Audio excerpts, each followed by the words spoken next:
Welcome everyone to the Siren Sonic Sound Off, where I, Philip, And I, Dwayne. discuss our impressions of the latest story to appear on television. And of course, tonight we're discussing the Giggle. So just before we start the formal work through, Dwayne, just give me a short general impression. What did you think of the episode? Well, this one had me enthralled all the way through. I thought it was a fantastic story. I thought the acting was superb. I love Neil Patrick Harris as the toy maker. Um, and I loved the new canon that was supposed to divide everybody. I don't have any issues with it. So I'll probably go into more detail about why that is and how I feel about it after. I hope so. Well, I'll just be even briefer. I loved it. It was fantastic. So I'm looking forward to discussing with you. I've not discussed it at all with you yet, Dwayne. So looking forward to what you're thinking. So we might just work through this just sequentially bit by bit. And just, anything you want to comment on as we go along. So let's just start off with the cold open. So we went to Soho 1925. I wasn't expecting this. I expected it to take up immediately from where we left off last week. So it's a So bit did of a I. surprise. Hmm. But what do you think in terms of that the cold open and what happened there? No, it was great because we were introduced to the toy maker immediately and in a very, very creepy way. As I said, I'm a huge fan of fantasy style Doctor Who. I've always been intrigued by the original story. I've loved the Mind Robber. Anything that goes into that fantasy style, I find really creepy and I love. And I think the cold open handled it really well. Um, yeah, I think I enjoyed it. Got me in. Loved it. What did you think about the outrageous German accent that we started off with? I couldn't quite understand why it was so outrageous, and was it ever really explained? I don't think it ever was, um, but not being German myself, it didn't bother me, but it did strike me. I did think that is really over the top. What's going on here? Yeah, But I it mean didn't it bother wasn't me. it wasn't realistic in any way, and I think it wasn't supposed to be because later on the toy maker's going to do French accents and American and English, and he's Yes, going to travel around the world. That's I think he does his part of the genuine accent too, like the actor's genuine accent at one point. So got to spot that in the story. Okay, I must have missed that. Now, in terms of John Logie Bird and the discovery of television, did you know anything about him or that? Not a thing, not a thing. And I watched this really early this morning, and I've had a very full day, so I've not had a chance to look up anything. So I don't know if you have, but I'm curious. Yeah, well, it's all true. So I must admit, I vaguely had heard of John Logie Baird. But yes, on the 2nd of October in 1925, he did do his first television broadcast with Stooky Bill, which was a head of a marionette puppet. And yeah, so everything was true in terms of, and I think it was 5 images a second, rather. I think television is currently 28. Is it? I forget how Not many images sure. per second is, but it was five, and so yeah, all that was historically accurate. I mean, I don't think the assistant part was accurate at all. I don't know, but yeah, the rest was there. And once again, Doctor Who did its job of making me actually go and look up history and go, oh, I'm not sure about that. I'll go look it up, which is what I did. I must Okay, so say the hmm, the image of the dummy has been in the promotional material, and I've been looking at that, thinking, I wonder what that relates to. And so very quickly we discovered what that relates to. It had been a question that had been burning in my mind. I wonder what that is. So yeah, I always find those kind of dolls creepy. So yeah, a tick for me in the scary department. yeah, and I mean, and a lot of the broadcasting teasers had been early television images and flickering images and things. And so, yeah, that was all referring back to here, which, it wasn't a huge part, really. Well, I guess in some part it was. Oh, actually, well, let's go with that in terms of Stooky Bill and that image, because in terms of how the toy maker takes over the world is using that image and having it implanted in every screen. And so, when the South Korean satellite went up and finally linked the entire world together, suddenly we had this now um, the whole world could be taken over for the first time in 2023 with that new satellite. Um, what do you think about that idea of just using an image from and that arpeggio chord as a way to take over all humankind? It reminded me of a couple of things that have been done before, particularly with the Impossible Astronaut. Um, and the laugh. You've got the sound of drums, that kind of thing. So it felt like it'd been elements that had done before, but it didn't bother me that it reminded me of those elements because I still found it quite interesting and intriguing the way that it was done. Yeah. Yeah, I think Doctor Who being self-referential isn't a bad thing. I mean, Mm, they even talked about the sound of the drums, didn't they? In terms of the I forget what the satellite web thing was called, but they actually said, "Oh no, we've looked. There's nothing like that. That web of satellites happening." And yeah, and I must admit, I thought Impossible Planet. That's how the Doctor defeated the silence, was by putting an image into exactly. Yeah. every image. So it was stuff that had been touched on before, but yeah, it doesn't bother me that it did that. So we then move to immediately today, and we find out what the issue is. So the issue in terms of what did the man, which I must say wasn't the best acting job, but the man the doctor stops. He says that everyone thinks they are right all the time, and they won't change their mind. If you try to argue with them, they go mad. And later they talk about that every opinion is supreme, so everyone shouts and everyone cancels. This is the game of the 21st century. Yeah, a bit of social commentary there, but uh, you gotta you can either criticize it or you can look at it and go, yeah, he's got a point there. And I think I was more looking at it going, yeah, he's got a point. Yeah, no, I mean it's a pretty bleak view of the world, though. I mean, it's interesting. Russell is generally very positive about humankind, and when you look at when the show first started, and things like Gridlock, where there's a positive spirit about humankind, this has been very, but this episode in particular, actually, in some ways, all three have been fairly bleak towards mankind. But yeah, it's interesting, isn't it, in terms of what's going on in terms of social media, and yeah, and I guess in many ways, the last couple of weeks have really emphasized everyone shouting so loudly their opinions as facts. I think I talked last week Including about Russell, by the way. England. Yeah, yeah, He's been involved with oh, the shouting as well. So yeah. I immediately thought, a little bit of hypocrisy there. But if he's including himself in that, well, that's fine. That's fine. Yeah. Well, I now, think it is very true. There is a lot of shouting going on these days. yeah. I'm not sure. I mean, maybe when he wrote this, 18 months ago, he wasn't planning to partake in all this No, everything shouting. was still secret, wasn't it? Yeah. No, and certainly things were being seen. I think since really, I mean, in many ways, Trumpism has made this more loud and broadcasting with different sides shouting each other and proclaiming their rightness. And so I do wonder whether when Russell wrote this, that's more what he was thinking about. But when you actually see how loud fans have been shouting the last couple of weeks about stuff, and as you say, Russell getting actively involved in all that noise, it's ended up being probably truer than and closer to home than probably Russell intended when he wrote it. Truly, though, it's not just Doctor Who fandom. It's a microcosm. Doctor Who's just a microcosm of the rest of society at the moment, and that seems to particularly American society. So yeah, I think he had a good point there. I appreciated what he was trying to say. Yeah, I mean, social media allows us to attack people and not feel like we are. And it's interesting that when you can actually talk to someone or get back into their people will usually backtrack with their views and just say, "Oh no, it's just an opinion." Um, but people are just very harsh in their words on social media and not often realize. I think Nick Briggs has commented before, hasn't he? How Mm, often he's hurt because people, and they even tag him in their awful comments about stuff that they hate about what he's doing, and not realizing there's a person behind this, or there's people behind this who created and worked for this, and you may not appreciate it, but you don't have to shout out how much you hate it or hate them because of it, and then tag them into it. So it's a pretty bizarre world that we're in at the moment. mm. Now, actually, let's talk about the toy maker Neil Patrick Harris. I must admit, Neil Patrick Harris I'm a huge fan of. I have loved him for years. I've loved him. I guess I first got to know him How I Met Your Mother. I know he was Doogie Howster, but I never watched that show. Yeah, and I've never watched either or anything that he's really been in. I don't know him at all. Mm. Okay, so I know him from Broadway as well because he's done a number of Broadway shows that I've watched and seen. He's hosted the Tony Awards. And if you get the opportunity, just YouTube Tony Awards Neil Patrick Harris, and he has done some of the biggest, most amazing openings you can imagine.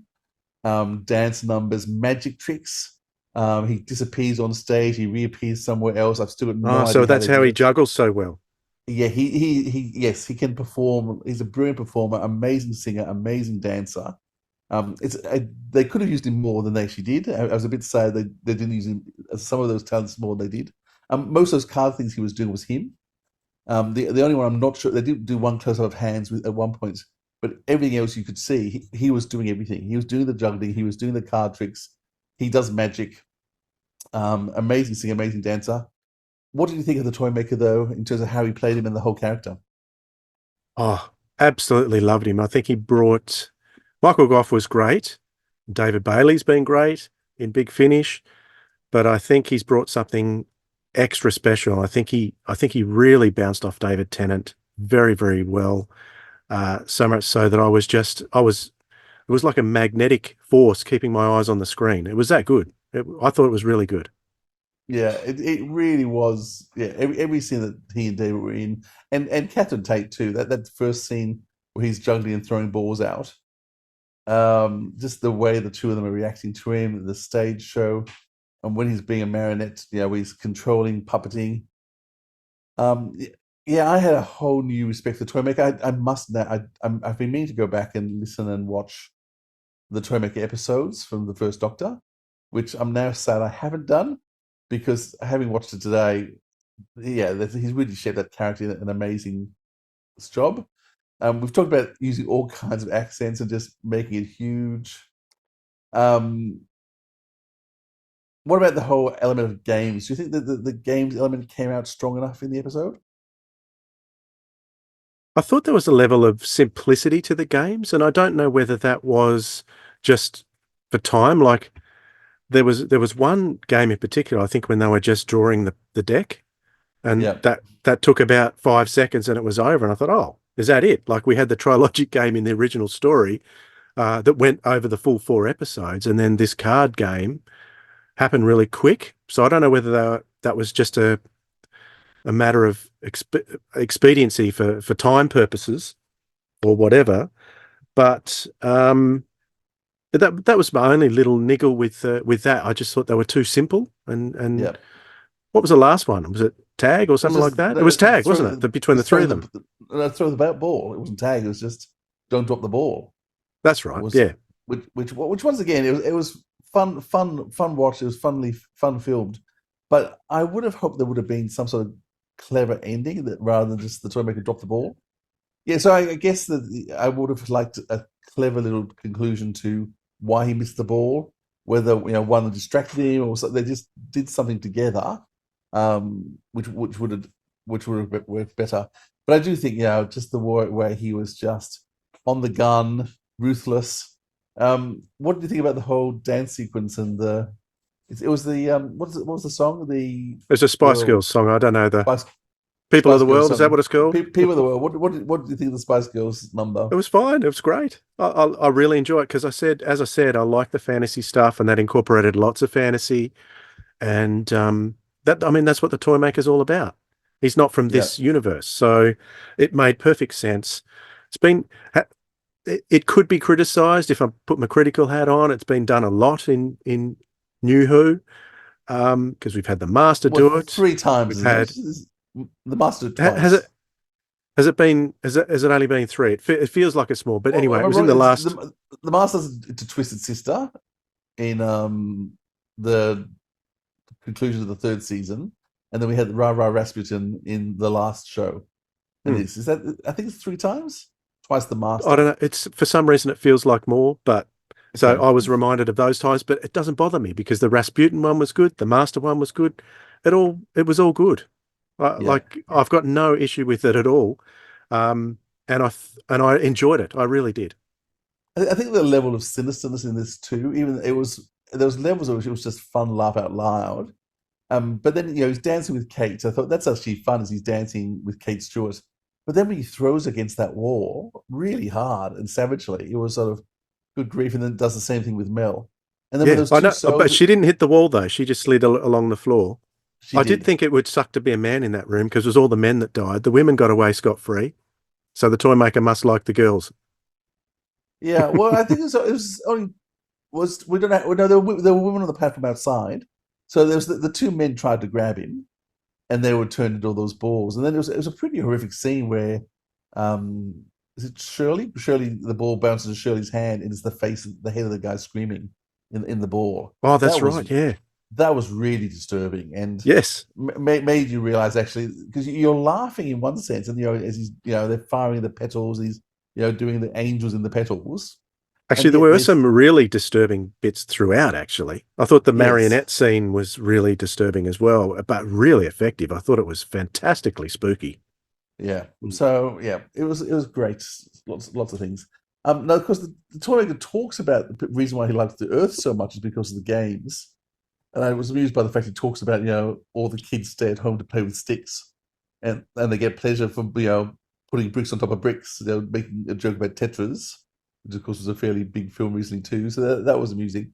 And he also discusses, I mean, it's the throwaway, and I meant to go back and try and get the wording, because he talks about the game of dating, where people lie, text, ghost each other, and it was just sort of a really, once again, bleak view of relationships that came through there, which is why, because the doctor tries to convince him to leave, and at one stage you think yes, he's going to actually go and leave them, but then yeah, it's just this really negative view in terms of no, humankind is more fun to stay here because of all the games you play all the time.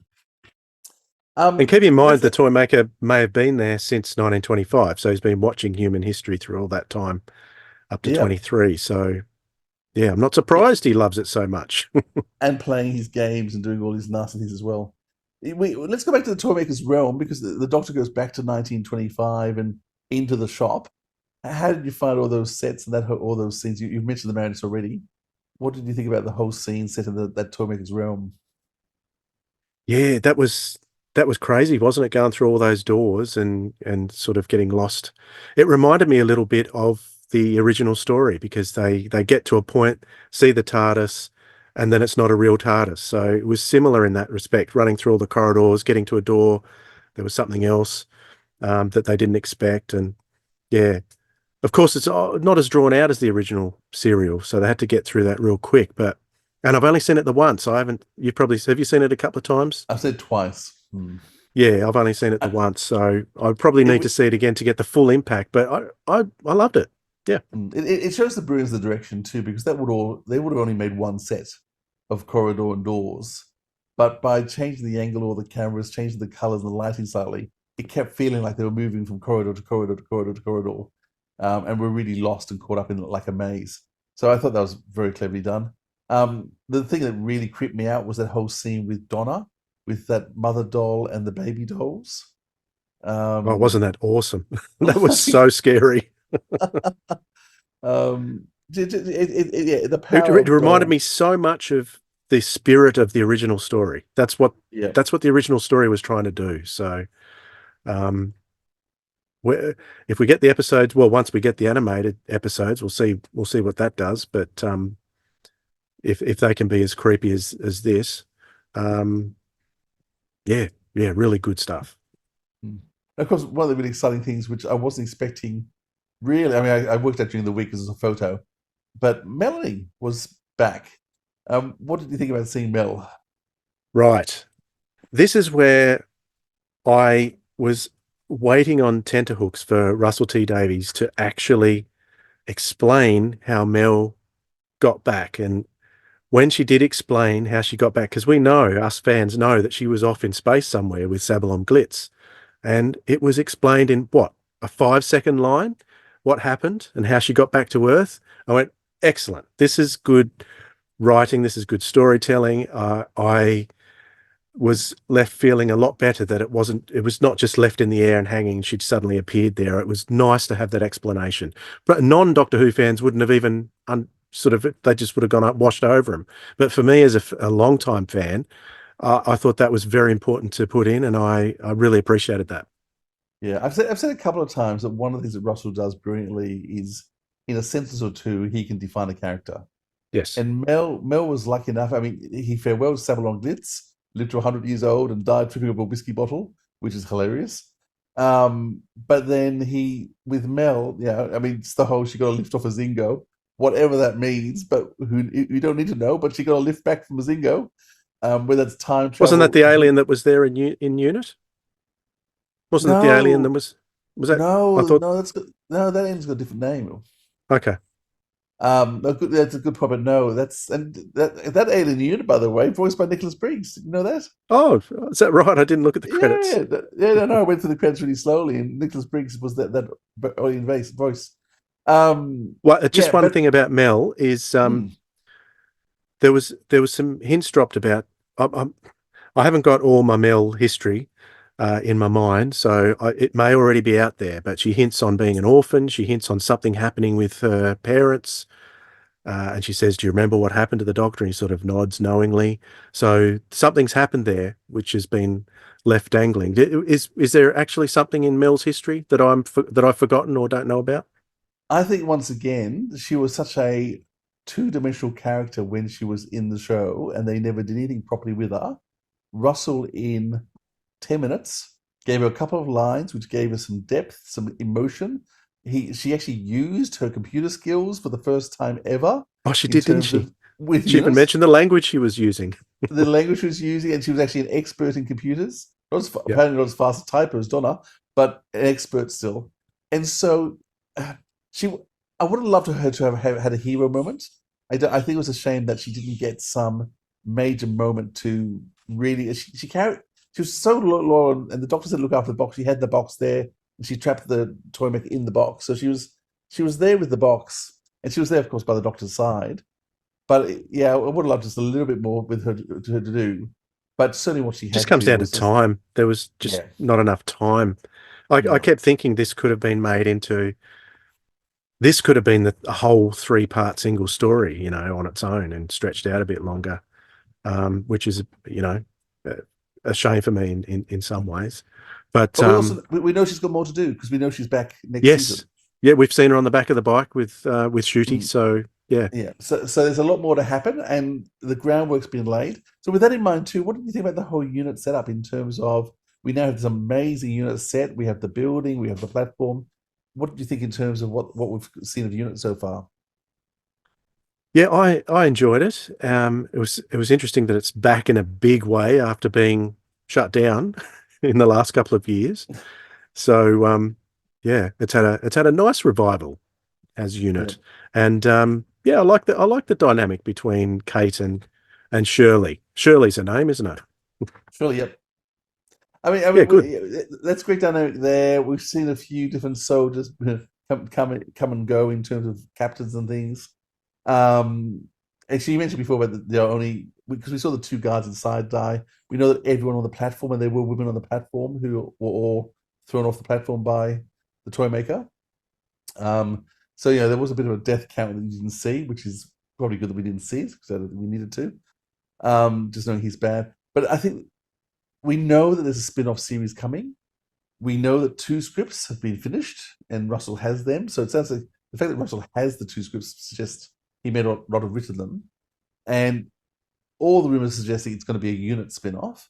And you can really see that that setup is being made now for that to happen, if that's what they do. Maybe Russell's got other plans, but in terms of you can just see the potential in terms of having a core unit based world problems. Even the 10th Doctor can come and still be involved, and Donna could be involved, and the opportunity to bring back Joe Grant, Ace, Tegan, etc. for for special little shows here and there. You can really see the groundwork's being set up for that possibility. And I'm looking forward to seeing what this one of the good things about Disney is they love the spin-offs. And when Russell was in control last time with both Sarah Jane and Torchwood, I love what he did, and I'm looking forward to seeing what spin-offs we get. But if it's the unit stuff, I'm excited by what the future could hold. Um, Anything you want to say about Kate or any other unit crew? Um, I've never been a huge fan of Gemma Redgrave as Kate, but she's there. She's established now. Certainly doesn't have the magnetism I think that Nicholas Courtney had. That's for sure as the Brigadier, but I mean, she's part of the furniture now, so I think I, if I there is a agree. spin-off to Yeah, I kind of like how she plays the role. It's very, I mean, she's very understated, very too much just. so for my liking, but that's just Yeah, me. it's interesting. I mean, the actress I think she's very similar is Barbara Bain, who was Helena Russell in Space 1999, and she was also in the 1960s Mission Impossible series, who was a very subdued, quiet actress, always in the background.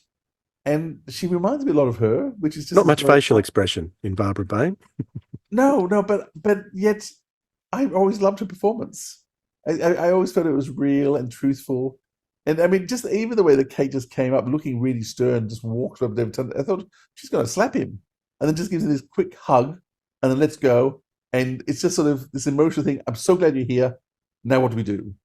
You know, And that's that it's I'm glad you mentioned that because I remember exactly what I was feeling in that scene.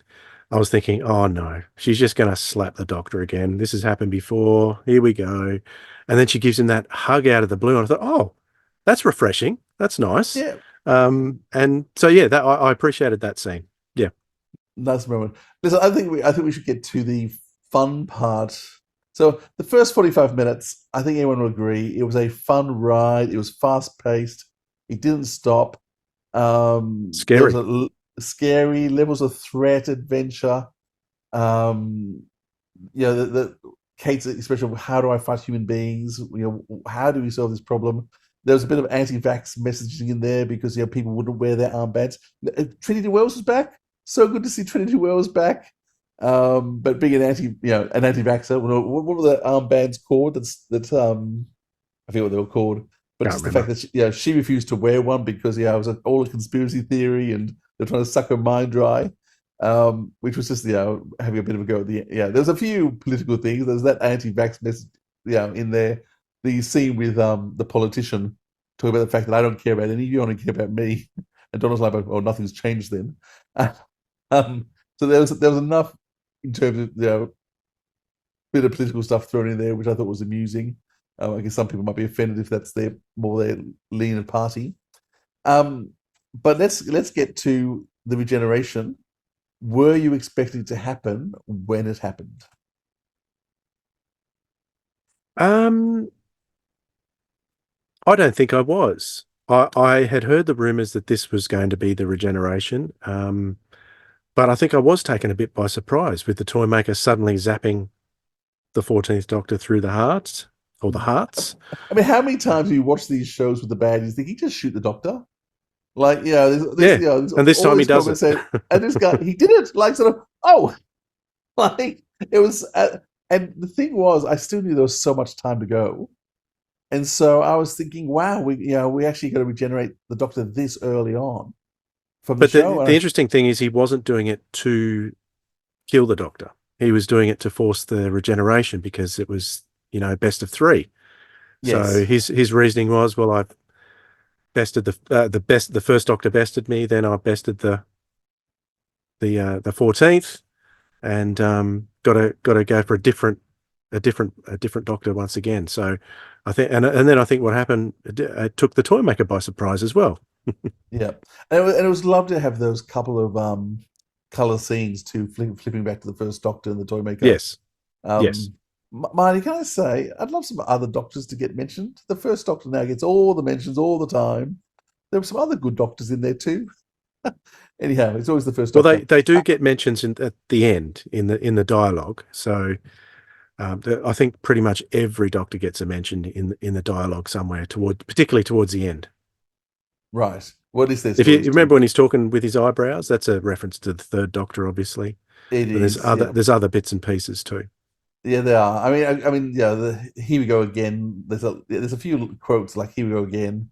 There's the Alonzi 10th Doctor. It feels And different when this he was time. regenerating, he said it feels different this time. There's a Yeah, fifth Doctor which is reference, funny because that's his father-in-law. So I thought that was Yeah, amusing that throwing in that one. But anyhow, so 15 minutes before the end, we then get this. What's it called? A bi by generation. generation. Bi generation. So rather than a regeneration, you get a bi generation, which I knew there'd been some rumors. I'm not sure. I deliberately did not wanted to listen to them all. What was your reaction when suddenly Shooty and we got the 14th and the 15th Doctor together? Well, now that we're talking about it, it's coming back to me. I don't think I expected it that far from the end, and for Shooty to have so much involvement in the action from then on. Yep. So it was intriguing. I was intrigued by the idea. I was curious to know what would happen. I'd heard Russell say that this is going to upset. Well, newspapers had reported that online articles and things like that had reported that Russell had said that this was going to upset diehard fans. So I thought, oh, how is this going to upset me? And as I was watching, I'm going, I'm not upset so far. So let's see where I'm going to get upset. And it's interesting because I never did. Well, that's good. I'm glad you weren't upset. I mean, I thought it was wonderful. I mean, there's been. I mean, I'm still curious to know how it works exactly. I have heard that Russell was saying. I haven't had a chance to listen to the commentary yet, but apparently the commentary he talked about the fact that because the 14th wasn't due to regenerate at this point, then the Shooties come back, and that's why they've got the bi generation, and then at the point at which the 14th Doctor does finally come to regenerate in the future, he moves back to this point and then it goes for I don't know, I don't quite get it all. But anyhow, we've got this overlap. It's not supposed to be, the 14th Doctor will regenerate again later to someone else. It's supposed to be the idea that you've sort of got this double link of time at the same time for a while with these two doctors. So it's not a Um, separate Doctor that we've got now. no, it's not supposed to be a separate doctor. It's the fact that because Sudi talked about the fact that the Doctor is healed, and that's why he's healed and he's calm because the David Tennant Doctor, the 14th Doctor, has gone and healed himself. So there's the whole idea that the Doctor has been running, and has gone through all this stress. And once again, those scenes in the marionettes where the toy maker takes the Doctor through Amy, she's dead. Clara, she's dead. Pearl, oh, not Pearl Mackie. I thought that was so powerful, especially when he yells. So Yeah. that's all Oh, right then. that's all right then. And of course, it's Yeah. not all right.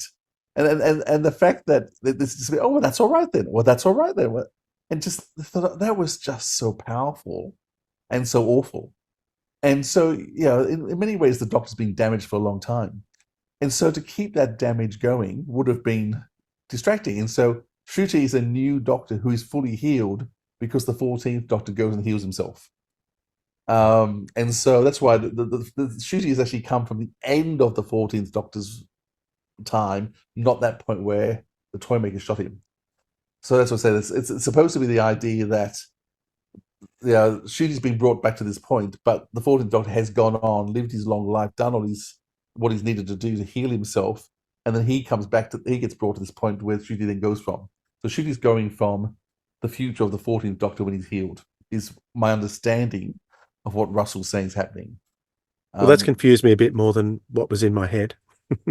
Okay, so maybe I explained that very badly. I just thought it was it was some kind of regeneration crisis, and a second sort of Doctor has been pulled out of because what this did for me is it made me think about, because obviously in the previous story they referenced the timeless children, and it seemed to be that was remaining. It wasn't getting retconned. It wasn't getting ignored. It was being mentioned.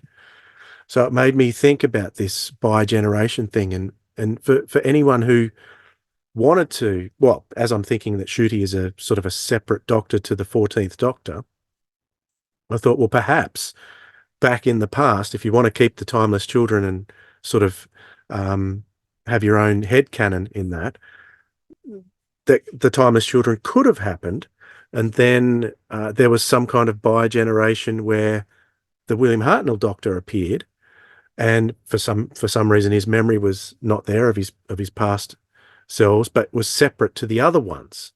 So I don't know. That's what I was thinking, that somehow this could be worked into the timeless children somehow. Possibly. I mean, I think what is being set up is we have years of possible stories to come, and we've got the freedom to use the 10th Doctor and Donna as much as we want. And we'll see what happens. So, Shruti Gatwa, what's your initial impressions of him? Instantly, he was so confident in the role. I don't know if you got that impression, Yeah. like I did, but I thought he is instantly in there. And I have no experience with the guy. I tried to watch Sex Education. I could only watch one episode. The show didn't interest me in the slightest. No, So I can understand that. so I didn't continue with it, even though I knew he was in it and everyone was raving about him. But I just thought, and I've only seen him, the actor, in interviews and things, and he's so different, which makes me think, well, he's such a good actor. Yeah. Um, and I just think he inhabited the role instantly, which is very exciting. It is because I saw him interviewed talking about the fact that he grew up watching David Tennant and Catherine Tate playing the roles, and so to actually be on stage with them, he found terrifying because and when he went to drama school, they had to watch David Tennant's Hamlet as an example of quality acting, and he remembers being at drama school thinking watching David Tennant thinking this is the most amazing actor. If this is what we need to try and aspire to as an actor, and suddenly he's now playing against him, the same role as him. So I mean, it must have been a very more daunting than most doctors who get to lie there, regenerate, and then they get their own show. He had 15 minutes side by side with a hero of his, David Tennant, who is a stunning actor, and once again, act the socks off. Yeah, so much money. Him, Catherine, and Neil Patrick Harris, the three of them were just astounding together. And then suddenly he has to jump into that cold and start being the doctor and start, giving his personality. I just thought, what an amazing job.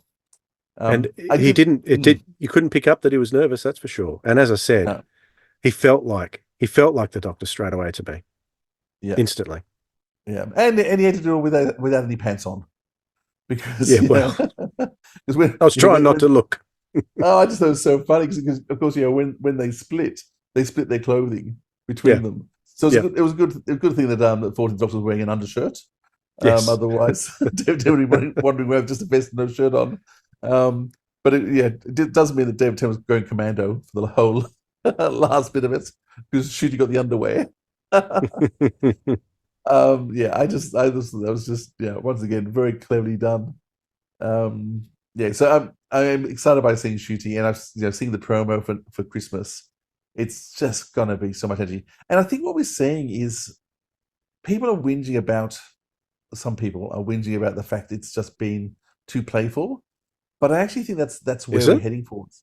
Yeah, well, it is fun, and and Russell is having lots of fun and doing silly things, and every episode, even last week's, which has admittedly the most scary and uncomfortable of the three episodes, deliberately started with a very silly scene. Um, Russell's just saying we're going to have fun. The Doctor Who now is going to be fun, and and as I look back over the last few years, I don't think the show has been fun. I think I said after the first episode, I had more fun watching the Meep episode than I've had for 10 years. I'm not saying there hasn't been some great episodes in later Matt Smith and Peter Capaldi. There have been some superb episodes there, but not Yeah, but you said fun. they were dark and bleak.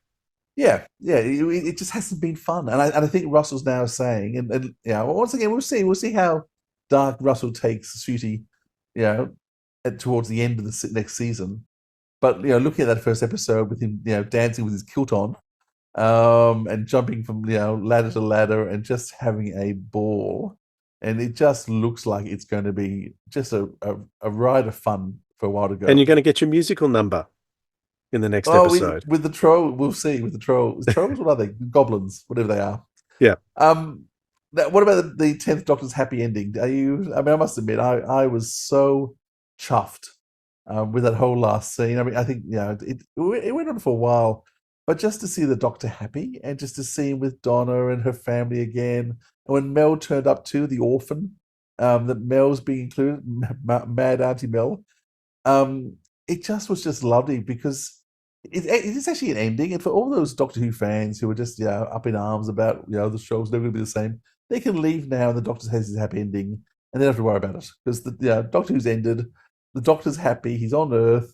He's with family. He's the happiest he's ever been. You can just leave now, and that's okay because it's got its happy ending. You don't have to watch anymore. But to me, I just thought it was just a beautiful way to wrap up these specials. Did you And like all that stuff? there was some great dialogue there when he was referring to other doctors as well, like with the eyebrows, made me think of my one of my personal favorite eras, the Third Doctor era. And there were other bits and pieces through there that were great. It was, and we've chatted with Bonnie Langford on the show, and she's a lovely person, and it was lovely to see her in being a real person, not the pantomime person that she was when she was in the Yeah, show. That was really nice. That was really nice. yeah, Yeah. just some amazing character moments. So yeah, now once again, one of the issues that people have been saying is in terms of 60th anniversary hasn't been special enough. I've been reflecting on this episode. We had a multi-doctor story now because we had the There you 14th go. to the 15th Doctor. So yeah, Yep. for We've those who never had a wanted it, multi-doctor story like that before. no, for those who wanted a multi-doctor story, we had it. We had favorite companions brought back in both Donna and Mel. We had an old villain from 60, almost 60 years ago, come back in the Toy Maker. Yep. So I mean, Units there from the 60s and 70s. yeah. So all these people that have been, saying, "Oh, it's not anniversary enough." I actually think all the components that you want an anniversary story are there. It just hasn't been trumpeted as an anniversary story. It's just happened. In many ways, it's a bit like the Three Doctors, where you suddenly pulled together these doctors, but it wasn't trumpeted as this big anniversary story, bigger than Ben Hur thing. It was just the doctors came together against a powerful foe, a godlike foe, a bit like the Toymaker, from another realm. Actually, boy, there's some similarities with the Three Doctors. um, and it was just another story and a good quality story. And I actually think these three specials have all just been high quality, bring back the audiences. The audiences don't want so much history and past that they can't understand. If you want to bring new people on board, and Russell, choosing Shooty, is probably the most popular Doctor they've ever cast. I'm not saying he's the best actor because I think we've had stunning actors in Peter Capaldi, David Tennant, Patrick Troughton were all amazing actors, like spectacular actors.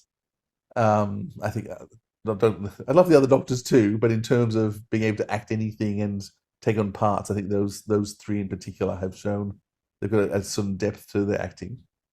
Um, but but Ncuti Gatwa is more popular than any Doctor's ever been. I mean, he has hundreds of thousands of followers on Instagram and TikTok, and so in terms of people knowing who he is, actually, I don't know, it's probably even bigger than that.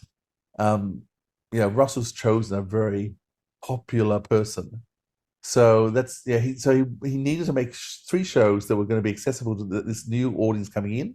It's my daughter's age, who's 19, who adores sex education. I think it's the best show ever. Who is going to start watching Doctor Who? Who has started watching Doctor Who? She's watched the specials. She's not been interested in watching Doctor Who before, but knowing that Ncuti Gatwa was coming in, she started watching it and was so excited to see him back. Because she expected to see it at the very end of today's episode, and suddenly he's there for a quarter of the episode. Mm, So I think that Russell's done some very clever stuff in who he's picked. very good. Any other comments you want to make? I mean, there's so much more we could talk about, but that's not bad. Oh no, I think we've talked lots and lots about it. I think overall, with regard to the three specials overall, I've got issues with the first two, which you know about. I've talked to you about, but this one was almost everything I'd hoped for, and the character of the Toymaker. I love it when they bring back characters from the past and do justice. We didn't mention the fact that the Masters preempted to come back. We don't know Oh, yes, it was as well. hilarious. Almost a repeat of the scene from the End of um, time. end of time. No, it Oh, was and end of and time. the end of season three, Last of the Time Lords, wasn't it? Last of Time Lords, where Mm. when the ring drops down and Yep. red painted fingernails reach down and take the ring. So It's almost like there's the the question: mask. whose hand is that picked Yeah, up the tooth? and you know what? I don't Mm. think Russell knows yet. Like, I don't think he knew who picked up the ring either in the Last of Time Lords. I don't think he knew who it was. I think he decided later who it was going to be.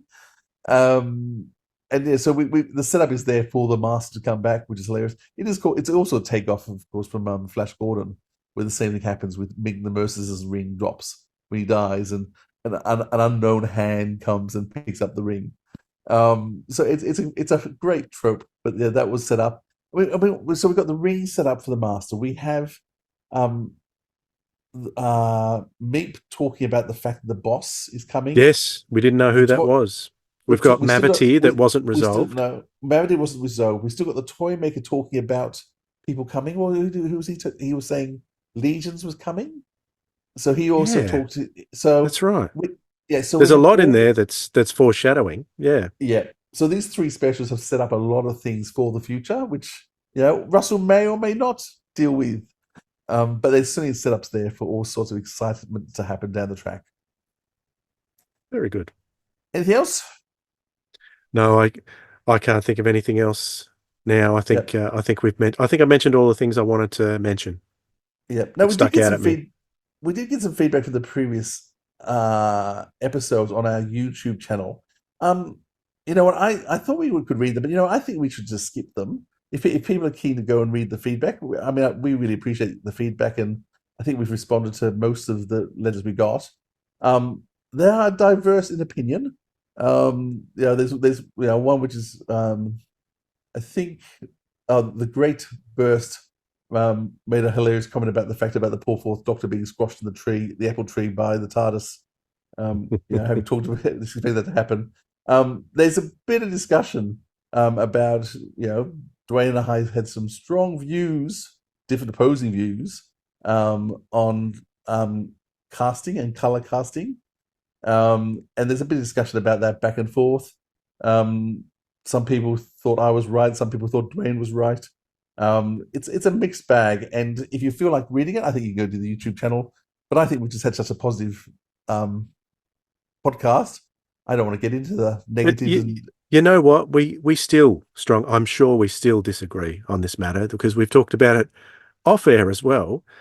We've continued it to some degree, but it's okay to disagree, yes. and still be okay. I haven't cancelled you, kicked you off the podcast, and you haven't cancelled me and gone and started your own.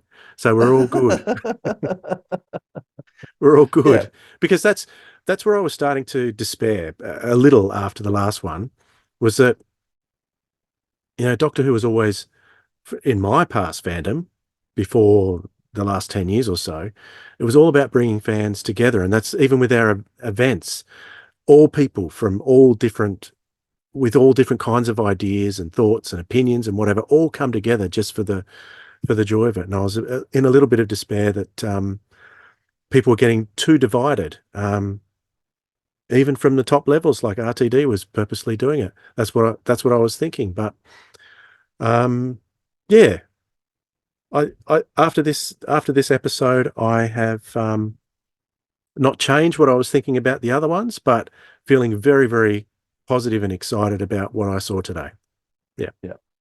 I think Russell certainly has things he wants to push, and we still saw them today. We saw the ramp into the TARDIS, which was making a statement about the fact that the TARDIS is now wheelchair accessible. And certainly the whole set inside the TARDIS has been designed to be disability accessible because it's all ramps rather than stairs, which hasn't happened before. And even the entrance. I mean, I never knew how Kanan got into the TARDIS. How on earth did Kanan manage to get in? There's a reason why you never saw him entering the TARDIS because it's just a big step there. And so the whole point of putting a disability ramp in there, that's Russell making another point. But I think most people would agree that we should have accessibility better for disability. But I think that the world and views are changing on all sorts of things. And as I said, it's been younger people expect different things from television and what's being filmed than we do. We are aging, Dwayne. We're middle-aged people, and just trying to work out what things do matter, what things don't matter. And I look forward to the future. And I have no doubt there's going to be stuff that I disagree with, but I can just say I don't care, and I'm not gonna let it color.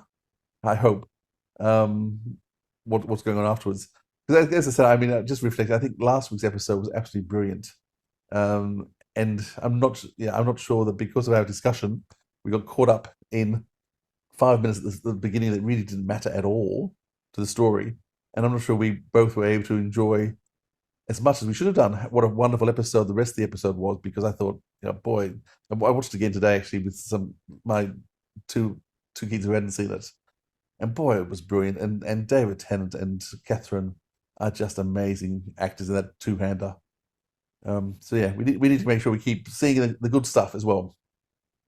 For sure. Well, Rain, I've really enjoyed looking at these 3 episodes, and it's been fun analysing them with you and talking about them, and hopefully people enjoy them as well. Thank you And we'll for be back in a few editing, weeks' time, I guess. and we will be back in 2 weeks' time. Good grief, Oh, it's that's all 2. it is. Oh, Yeah, just wow. over 2 weeks. And Susie's first episode. And what's nice is he's kind of established already, and we don't have to worry about a lot of the stuff that often happens in those first episodes, because he's already the Doctor and he's already in the TARDIS. And I do hope we get to see him choose his costume, but I don't know. I don't know whether we will or not. We'll see. And really looking forward to what I think is going to be another very silly Christmas Russell T Davies show, As they always are. as they are. So, Dwayne, thank you so much for your time. Thank you, Philip. Been a pleasure. And we'll talk to each other soon. Bye, everyone. Bye.